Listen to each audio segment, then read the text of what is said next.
नमस्कार, AB star news देख रहे हैं आप और मैं हूं आपके साथ सोहन सिंह। नए साल का मौका है, हर ओर जश्न का माहौल देखने को मिल रहा है। नए साल के स्वागत के साथ हमने साल 2021 को अलविदा कह दिया है। चलिए अपनी इस खास पेशकश में नजर डालते हैं उन तमाम अहम घटनाओं पर जिन्होंने पिछले साल पूरी दुनिया में खूब सुर्खियां बटोरी थी।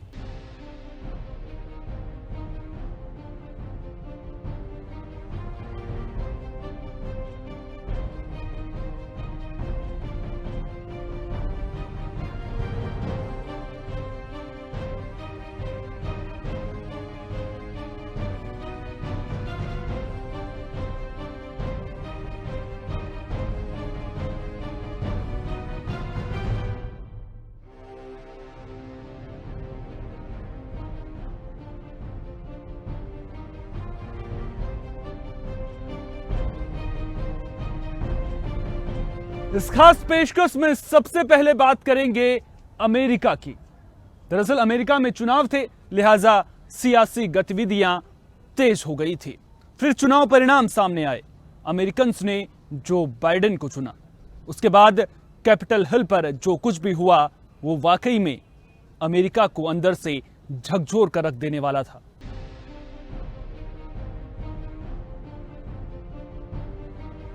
जनवरी का महीना था। अमेरिका में सर्दी के मौसम के बीच नई नई सरकार बनी थी। डोनाल्ड ट्रंप को हराकर जो बाइडेन अमेरिका के नए राष्ट्रपति चुने गए थे। करीब 70 लाख वोटों के अंतर से चुनाव जीतने के बाद भी संवैधानिक बाध्यता के कारण जो बाइडेन पदभार ग्रहण नहीं कर पाए थे। हालांकि अमेरिकन जश्न में डूबे हुए थे, लेकिन 6 जनवरी का दिन अमेरिका के इतिहास में काला दिन बन गया। चुनाव परिणाम आने के बाद कैपिटल हिल में डोनाल्ड ट्रंप के समर्थकों ने जमकर हंगामा किया। अमेरिका ने कैपिटल हिल पर इतना बड़ा नागरिक विद्रोह पहले कभी नहीं देखा था। मतगणना में गड़बड़ी का भ्रम फैलाकर भड़काई गई इस हिंसा में 5 लोगों ने जान गंवाई। इस दौरान कुछ सांसद अपनी सुरक्षा के लिए भाग रहे थे, कुछ पास मौजूद अपने ऑफिस से इस घटना को देख रहे थे। चारों ओर अफरा तफरी मची हुई थी। कैपिटल हिल के बाहर जबरदस्त भीड़ थी। चीख और हॉल के कांच के टूटने की आवाजें साफ सुनाई दे रही थी। आपको बता दें कि डोनाल्ड ट्रंप ने 6 जनवरी की रैली में अपने समर्थकों से लड़ने का आह्वान किया था। यही वजह थी कि इस हिंसा के लिए ट्रंप को ही जिम्मेदार माना गया। उन पर कैपिटल हिल हिंसा से पहले बार बार भड़काऊ बयान देने के आरोप लगे थे, जिसे लेकर दुनिया भर में डोनाल्ड ट्रंप की आलोचना हुई। उनका ट्विटर अकाउंट बैन कर दिया गया। हालांकि अमेरिका उस बुरे दिन से उबर चुका है। हालांकि इस घटना की अंतिम जांच रिपोर्ट अभी तक नहीं आई है। इस घटना के 14 दिन बाद 20 जनवरी को जो बाइडेन ने अमेरिका के राष्ट्रपति के तौर पर शपथ ली और वह अमेरिकी इतिहास के सबसे उम्रदराज राष्ट्रपति बने। इस दौरान वे बार बार अमेरिका इज बैक का नारा देते हुए नजर आए।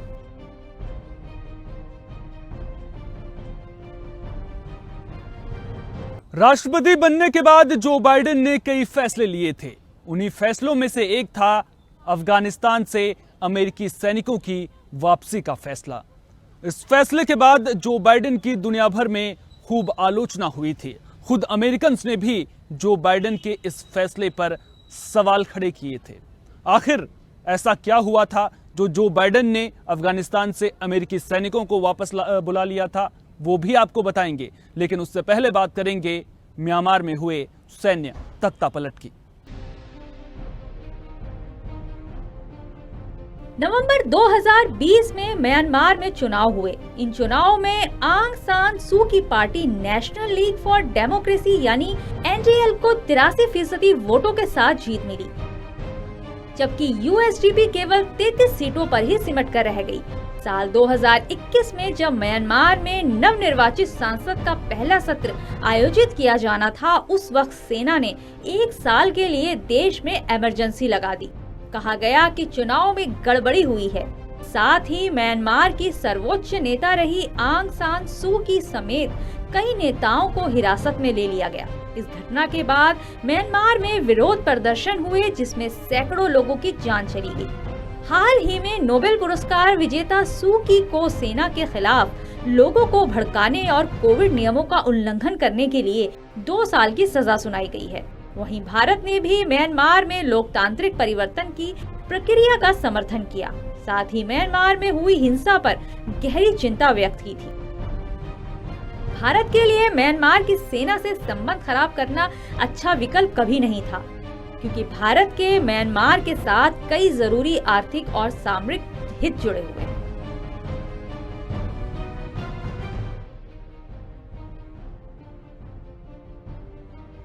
ये तो रही बात म्यांमार में सैन्य तख्ता पलट की। अब बात पड़ोसी चीन की भी कर लेते हैं।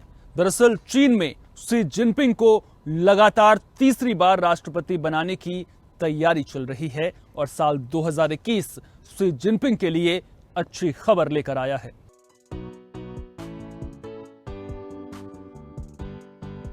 चीन में कम्युनिस्ट पार्टी के नेताओं ने शी जिनपिंग को माओ त्से तुंग के बराबर का दर्जा दिया है। बता दें कि माओ त्से तुंग कम्युनिस्ट पार्टी के संस्थापक और चीन के पहले राष्ट्रपति थे। शी जिनपिंग को माओ के बराबर का दर्जा मिलने को अगर आसान भाषा में समझें तो चीन के इतिहास में शी जिनपिंग का कद माओ त्से तुंग जितना बड़ा होगा और वे मौजूदा सियासी परिस्थितियों में चीन के सर्वोच्च नेता भी माने जाएंगे। अगर और आसान भाषा में समझें तो चीन न रहकर शी जिनपिंग का एक देश बन जाएगा। दरअसल ये समझना बेहद जरूरी है कि आखिर शी जिनपिंग दूसरे माओ त्से तुंग क्यों बनना चाहते हैं। अगर आप चीन के इतिहास पर नजर डालेंगे तो 100 सालों के कम्युनिस्ट इतिहास में माओ त्से तुंग अकेले ऐसे नेता थे जो आजीवन राष्ट्रपति रहे। उनके पास विशेष अधिकार और शक्तियां थीं, जिनकी वजह से उनके खिलाफ कोई भी बोलने की हिम्मत नहीं करता था। वे खुद ही सरकार थे और खुद ही पूरे देश भी थे। शी जिनपिंग को माओ के बराबर का दर्जा देने के संबंधी प्रस्ताव सेंट्रल कमेटी के पास है। बता दें कि इस कमेटी में 370 सदस्य हैं। ये कमेटी ही चीन में सारे बड़े फैसले लेती है। यही कमेटी ये तय करेगी कि साल 2022 में चीन का राष्ट्रपति कौन होगा। जाहिर सी बात है कि जो कमेटी शी जिनपिंग को माओ का दर्जा देगी वो उन्हें राष्ट्रपति के लिए भी चुनेगी। इतना तय है कि आगे आने वाले सालों में शी जिनपिंग खुद को इतना मजबूत कर लेंगे कि हर 5 साल में अपना कार्यालय आसानी से बढ़वा लेंगे।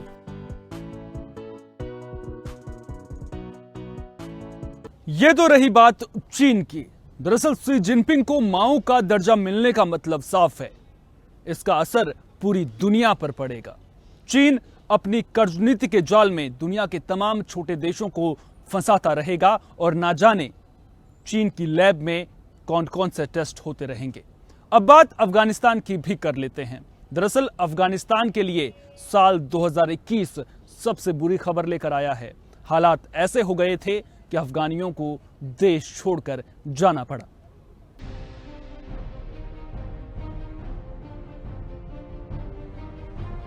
साल 2021 जहां कई देशों के लिए कुछ अच्छी व कुछ बुरी खबरें लेकर आया, वहीं दूसरी ओर अफगानियों पर तो ये साल मुसीबत का पहाड़ बनकर टूटा है। 15 अगस्त के दिन जब काबुल की सड़कों पर अफगान लड़ाके घूम रहे थे तो अफगानियों के जहन में 20 साल पुराने जख्म ताजा हो गए थे, जब अफगानिस्तान की जनता की जिंदगी तालिबान राज में नर्क बन चुकी थी। दरअसल अफगानी ये उम्मीद लगाए बैठे थे कि उनकी सेना तालिबान के लड़ाकों को मुंह तोड़ जवाब देगी। उम्मीद अफगानिस्तान के लोग लगाते भी क्यों ना। 20 सालों से अमेरिका के सैनिक अफगान जवानों को ट्रेनिंग जो दे रहे थे। जानकार भी यही कह रहे थे कि तालिबान को अफगानिस्तान पर कब्जा करने में लंबा वक्त लगेगा, लेकिन जब अफगानिस्तान के सैनिकों ने तालिबान के सामने हथियार डाल दिए तो फिर भला तालिबान को कब्जा करने में कितना वक्त लगता।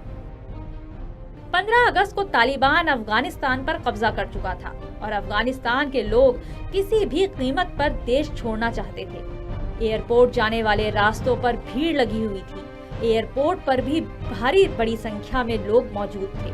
जब भी कोई विमान आता तो लोगों के चेहरों पर ये सोचकर खुशी झलकती कि ये विमान उन्हें अफगानिस्तान से बाहर ले जाएगा। कुछ लोग तो विमान से लटककर अफगानिस्तान छोड़ने की कोशिश करते भी नजर आए। इसी बीच अमेरिका ने यह ऐलान कर दिया कि अमेरिकी सैनिक 31 अगस्त तक अफगानिस्तान छोड़ देंगे। अमेरिकी सैनिकों के अफगानिस्तान छोड़ते ही अफगानिस्तान के लोगों पर मानो कहर टूट गया था। हालांकि तालिबान इस दौरान बड़े बड़े वादे भी कर रहा था। तालिबान अपना असली चेहरा ना दिखाए, ये भला कैसे हो सकता है? जो तालिबान मीडिया के अधिकारों की रक्षा करने का वादा कर रहा था, उसी तालिबान के राज में कई मीडिया आउटलेट बंद हो गए। जो अफगानिस्तान महिलाओं के अधिकारों की बात कर रहा था, उसी अफगानिस्तान के राज में महिलाओं का घरों से बाहर निकलना मुश्किल हो गया। यहाँ तक कि जिस आंतरिक सरकार का गठन तालिबान ने किया, उसमें भी महिलाओं को शामिल नहीं किया गया। आज हालात ऐसे हैं कि अफगानिस्तान मानवीय संकट से जूझ रहा है। हालांकि दुनिया के तमाम देश इस संकट पर चिंता जरूर व्यक्त कर रहे हैं, लेकिन वहीं दूसरी ओर चीन और पाकिस्तान जैसे देश अफगानिस्तान संकट की आड़ में अपना उल्लू सीधा करने की कोशिश में लगे हैं।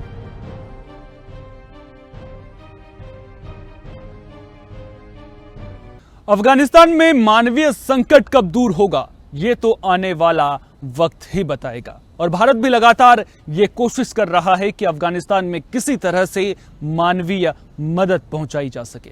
अफगानिस्तान के बाद अब बात जर्मनी की भी कर लेते हैं। दरअसल जर्मनी में साल 2021 में मर्केल युग का अंत हुआ है। 22 नवंबर 2005 ये वो दिन था जब जर्मनी को पहली महिला चांसलर मिली थी। नाम है एंजेला मर्केल। अब एंजेला मर्केल भले ही जर्मनी की सत्ता से दूर हो गई हैं, लेकिन पिछले 16 सालों में उन्होंने खुद को इतिहास के पन्नों में दर्ज करा लिया है।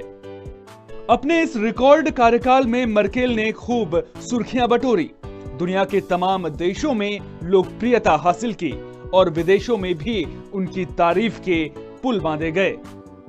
पूर्व वैज्ञानिक मर्केल पूर्वी जर्मनी में पली बढ़ी।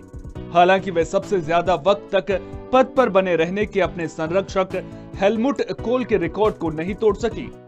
एंजेला मर्केल ने अपने कार्यकाल में 4 अमेरिकी राष्ट्रपतियों, 4 फ्रांसीसी राष्ट्रपतियों, 5 ब्रिटिश प्रधानमंत्रियों और 8 इतालवी प्रधानमंत्रियों के साथ काम किया। अपने कार्यकाल के दौरान मर्केल ने 4 बड़ी चुनौतियों का सामना किया, जिसमें वैश्विक वित्तीय संकट, यूरोपीय ऋण संकट, 2015 और 16 में यूरोप में शरणार्थियों का बड़ी संख्या में पहुंचना और कोविड-19 महामारी भी शामिल हैं। क्रीमिया पर कब्जा करने और पूर्वी यूक्रेन में अलगाववादियों के समर्थन पर रूस के खिलाफ यूरोपीय संघ के प्रतिबंधों के पीछे एंजेला मर्केल का बहुत बड़ा योगदान था। साथ ही उन्होंने वहां एक राजनयिक समाधान लाने के लिए कई कोशिशों की भी अगुवाई की थी।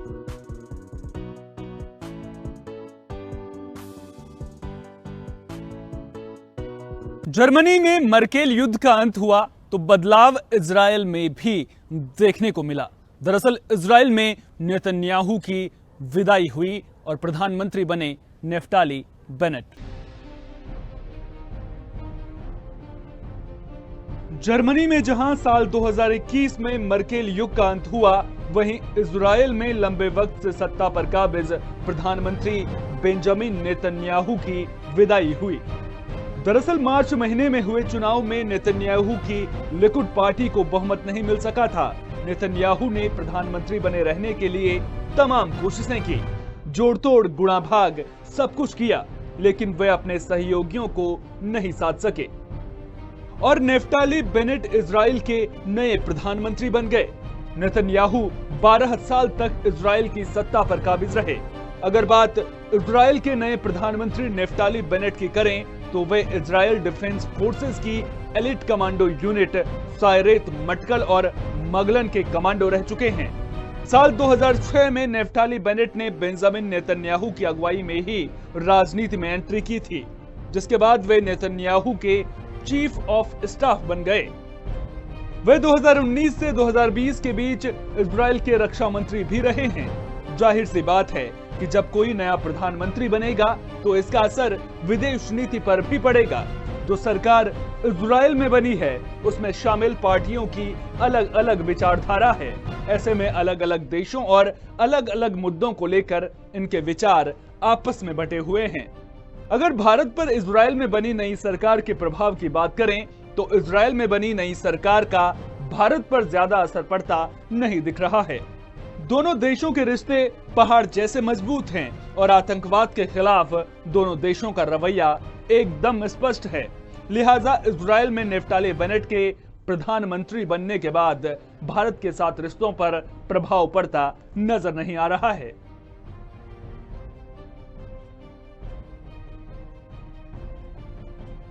जर्मनी में मर्केल युग का अंत हुआ, वहीं इजराइल में नेतन्याहू की विदाई हुई।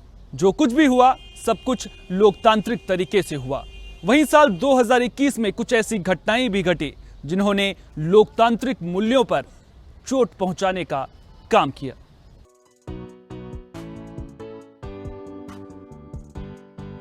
छह जनवरी के दिन कैपिटल हिल में प्रदर्शनकारियों का हिंसक प्रदर्शन देखने को मिला। 26 जनवरी के दिन किसान आंदोलन की आड़ में लाल किले पर दूसरा झंडा फहरा दिया गया। वहीं म्यांमार में सैन्य तख्ता पलट देखने को मिला। एक साल के लिए इमरजेंसी लगा दी गई। इन घटनाओं ने पूरी दुनिया में हड़कंप मचा दिया था, क्योंकि ये सीधे तौर पर लोकतांत्रिक व्यवस्था पर हमला था।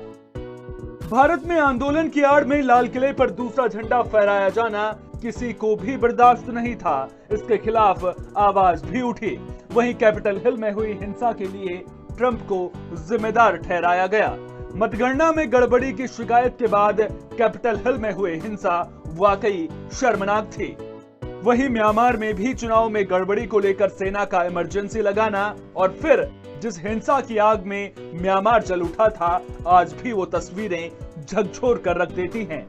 लेकिन लोकतांत्रिक मूल्यों पर हुई इस चोट के बीच एक अच्छी खबर भी सामने आई।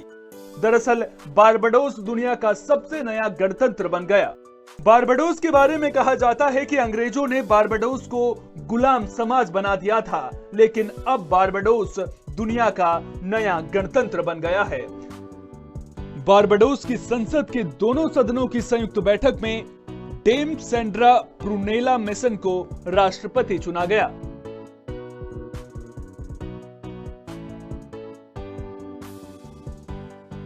ग्लोबल वार्मिंग दुनिया की बड़ी समस्याओं में से एक। साल 2021 में ग्लोबल वार्मिंग को लेकर भी समिट का आयोजन किया गया था, जिसमें दुनिया के कई देशों ने शिरकत की। इस दौरान जलवायु परिवर्तन के मुद्दे पर खूब चर्चा की गई। प्रधानमंत्री नरेंद्र मोदी ने भी दुनिया को लाइफ मंत्र दिया।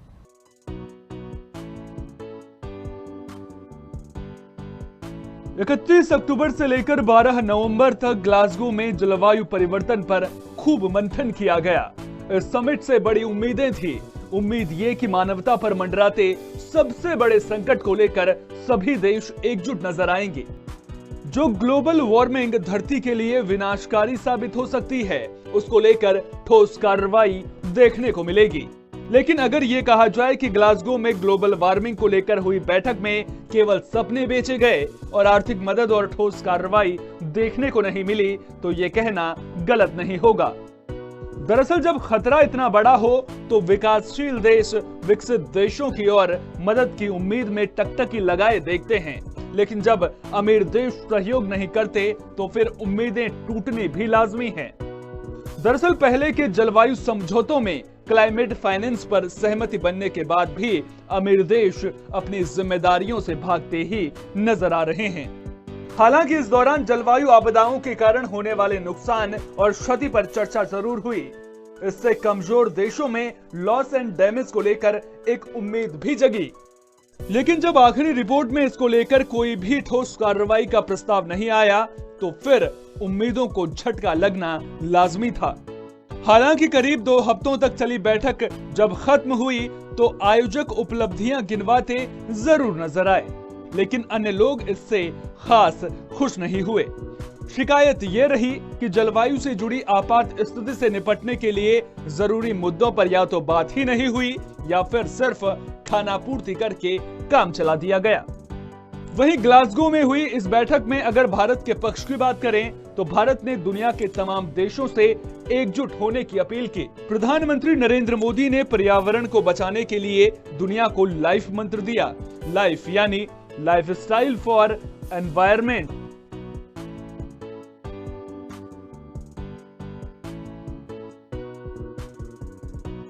ग्लोबल वार्मिंग वाकई में दुनिया की बड़ी परेशानियों में से एक है, लेकिन जिस तरह का रवैया अमीर देशों का देखने को मिल रहा है वो वाकई में हैरान करने वाला है। ग्लोबल वार्मिंग के अलावा दुनिया एक और बड़ी परेशानी से जूझ रही है, नाम है कोरोना। और साल 2021 में भी दुनिया के तमाम देशों में कोरोना ने कहर बरपाया है।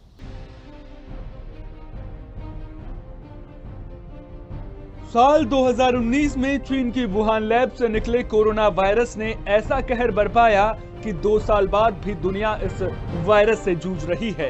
कोरोना वायरस ने पूरी दुनिया को कभी ना भूल पाने वाले जख्म दिए हैं। इन 2 सालों में कोरोना रूप बदल बदल कर दुनिया के तमाम देशों को डराता रहा है। साल 2021 की अगर बात करें तो कोरोना वायरस का सबसे ज्यादा प्रभाव अमेरिका, रूस, ब्रिटेन और भारत जैसे कई देशों पर देखने को मिला। भारत ने साल 2020 में लॉकडाउन लगाकर कोरोना पर काबू पाने की कोशिश की थी, जो काफी हद तक कामयाब भी रही। लेकिन साल 2021 में आई कोरोना की दूसरी लहर ने लोगों को अंदर तक झकझोर कर रख दिया। मार्च और अप्रैल में तो इस महामारी ने ऐसा तांडव मचाया कि शमशानों में कतारों जैसे दृश्य भी देखने को मिले। कोरोना के मामलों पर थोड़ा ब्रेक लगा। इस बीच कोरोना के डेल्टा और डेल्टा प्लस वेरिएंट ने दुनिया के कई देशों को झकझोर दिया। ब्रिटेन, अमेरिका जैसे देश भी कोरोना महामारी से अछूते नहीं रहे और अब एक बार फिर कोरोना का नया वेरिएंट तमाम देशों की परेशानियां बढ़ा रहा है। ओमिक्रॉन के मामले तेजी से बढ़ रहे हैं। इन सब के बीच कोरोना वैक्सीनेशन को लेकर भी दुनिया भर में जागरूकता देखने को मिल रही है और दुनिया अभी भी कोरोना वायरस से जूझती नजर आ रही है।